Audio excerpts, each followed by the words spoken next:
Hey everyone, my name is Arthur and I'm a real-time artist with past experience in the VFX industry. This is the first video of a two-part tutorial series in which we'll be talking about lighting and more specifically the science behind it. While I will be using Unreal Engine to demonstrate my points, what I'm saying here can be applied to many different cases. Whether you're lighting for films, animations, games or cinematics, I'm convinced you can take something out of these tutorials. In this video, I'll go through my own journey learning physically based lighting and break it down in a way that makes sense for digital artists.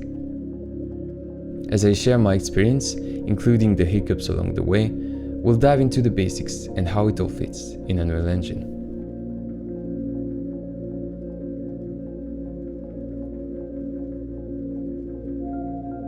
A common exercise for any aspiring lighting artist is lighting studies. You've probably seen a ton of them on ArtStation. The idea is simple. You take a single environment and you create multiple lighting variations of it. By working exclusively on those variations, that we also call lighting scenarios, you can focus on what matters. In 2024, I started to work on one of those projects. I was inspired by photographs taken during my daily morning commute. Eventually, it became quite a technical challenge as the project grew over 7 distinct scenarios.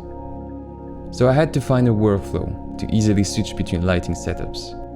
Using a mix of sub-levels and dedicated level sequences, I was able to contain everything in one place.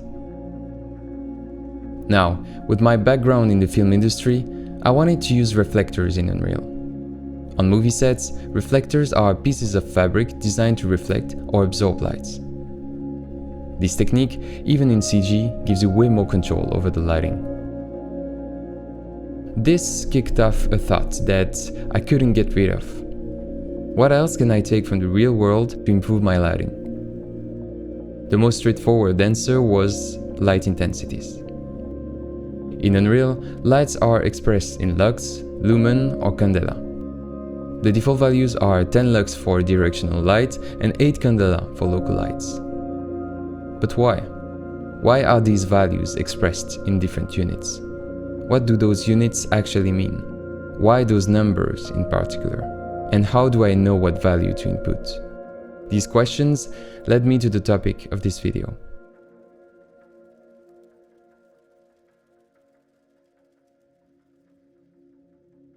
PBL stands for Physically Based Lighting. It's a workflow that consists of using real-world light values and exposure settings in CG lighting. I found out that many studios have adopted this approach, or at least use physically lighting values to some extent in their work. However, beyond professional environments, this topic isn't widely known and the resources are limited. So where do we start? What's the first thing you need to understand to work in PBL? Well, the most fundamental yet surprisingly complex first step is learning the units you work with. By understanding the units, the values will make sense. The problem is, there are a lot of lighting units.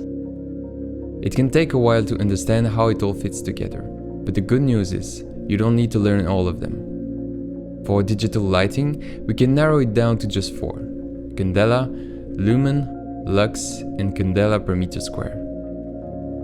Let's start with the first two.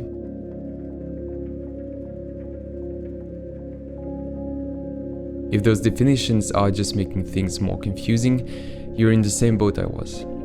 Something that really helped me was to put each unit into context. Candela is the base lighting unit in the international system of units. This means it is used by every other lighting unit. That said, you won't often see it used directly in everyday life. What makes candela different from lumen is that it takes into account the angle of diffusion. One practical example of this is a flashlight. Its value in candela will be related on how focused the beam is. The wider the beam, the lower the value.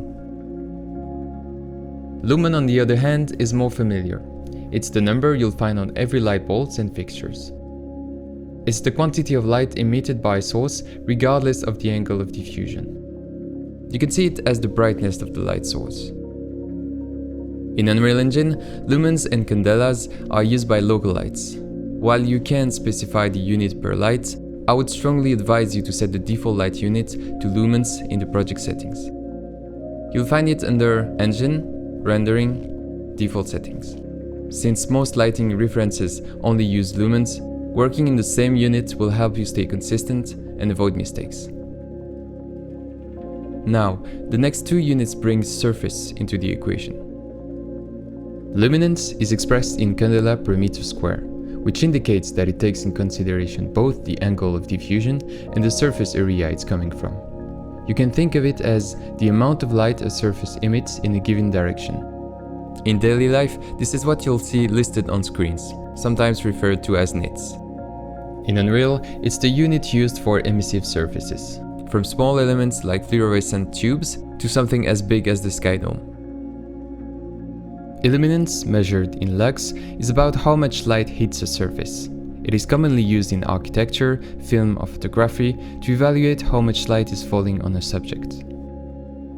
In Unreal, the directional light, which usually is the sun, is the only lighting actor that is expressed in lux. So, out of all these units, we will only use 3. My advice would be to put your energy into understanding what sets each one apart and how they're used, both in the real world and in Unreal. Understanding the units was just the start. Once I knew what they meant, I still needed to find the actual values to set my lights to. I had way more questions than before. How many lux does the sun produce on a bright day? How do clouds change that? And most importantly, where can I find that kind of information?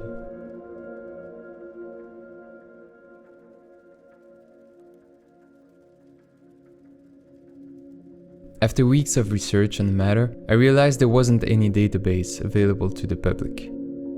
This was a problem, as without any data, there's no point of using this workflow. I started gathering everything I could find online into a spreadsheet, but it was far from consistent. I had no way to verify the values, and I was missing a lot of scenarios. The only option left was to sample the data myself. So I did. For a year, I carried a light meter with me everywhere I went. A light meter is a device that captures different kinds of lighting data. The most common ones are incident light meter and reflective light meter. Incident light meter, also called lux meter, reads the intensity of the light falling onto a white hemisphere sensor. This is how you capture the illuminance of a scene. It is used by photographers and filmmakers to figure out the right amount of light needed for their subjects. To do so, they place the device just in front of them and read the values. A reflective light meter, also called spot meter, measures the light reflected off a surface. To use it, you need to aim the device at the source. Almost every modern camera now comes with a built-in spot meter, which helps evaluate the proper exposure of your scene. Depending on the use case, light meter can come with specific features like camera settings. In my case, I was using the MT912 light meter, a simple incident light meter that only captures illuminance. Now, Unreal also comes with its own built-in light meter system. The HDR view mode is essential when working in PBL. By using the two white calibration squares, you can read both the illuminance and luminance of your scene and use that to validate your lighting. To build a decent database, I had to cover many lighting scenarios in 3 different units: lux, lumens, and candela per meter square. My lux meter was handling the illuminance. I just had to get out there and sample as many times as I could. For lumens, I could just scout retailers' websites. But luminance was trickier. Professional spot meters can get very expensive, so I decided to leave that part out and rely on online data. Sampling all that data made me realize a couple of things. First, the range of lighting intensity is massive.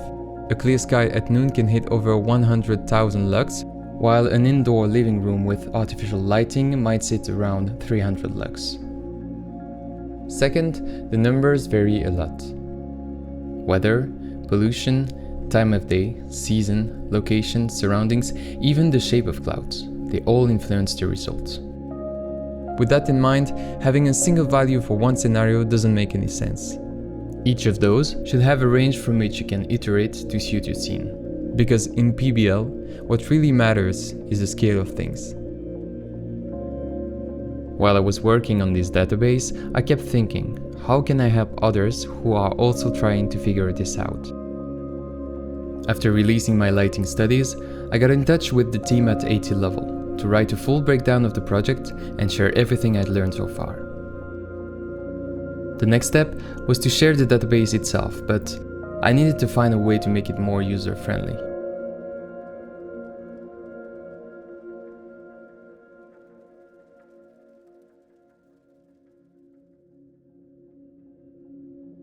At the end of the article, I shared a proof of concept for a tool I was working on. I was exploring how to make the database directly accessible in Unreal Engine. After 6 months of development, my plugin, PBL database, was launched on Fab. The plugin serves two main purposes: to simplify learning PBL and to support your lighting workflow on a daily basis. To do that, I needed a system that was both user-friendly and scalable, something that could organize the data clearly. So I created a way to filter the data using tags. You just pick a few categories that match what you're looking for, then select a specific lighting scenario. This system is based on how lighting is used in Unreal and how it's measured in real life. The best way to organize the data was to split it into two categories: artificial and natural light sources. From there, the data is sorted by units, location, and scenario. All of this will be further explained in my next video, in which I will tackle practical cases.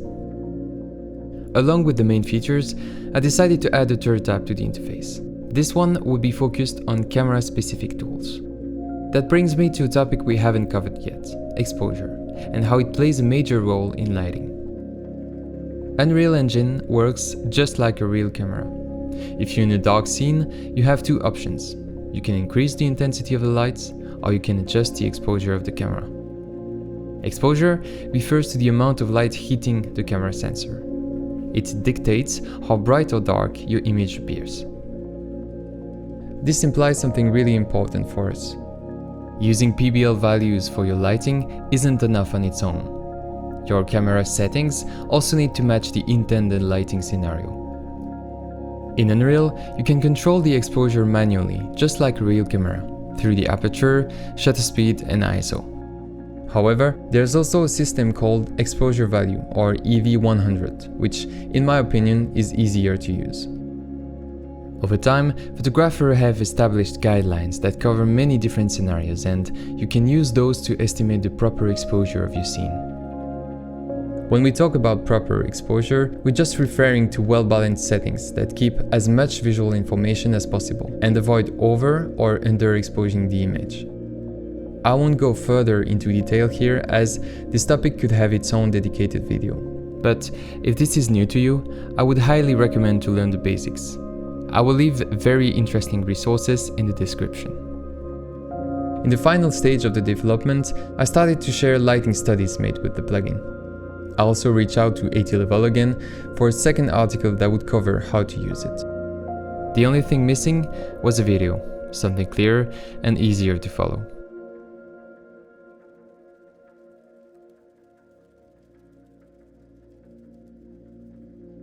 I hope sharing my journey helped you see the big picture and gave you the tools to overcome some of the challenges you might face.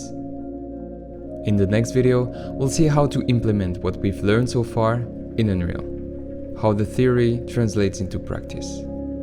I'll show you how I use the plugin in my own work, and we'll dive into different lighting scenarios together. If you have any feedback about this video, but also all the content I've put out there, please don't hesitate to reach out or leave a comment. The real world isn't perfect. It's rough, raw, full of flaws, and it's what we seek when making 3D.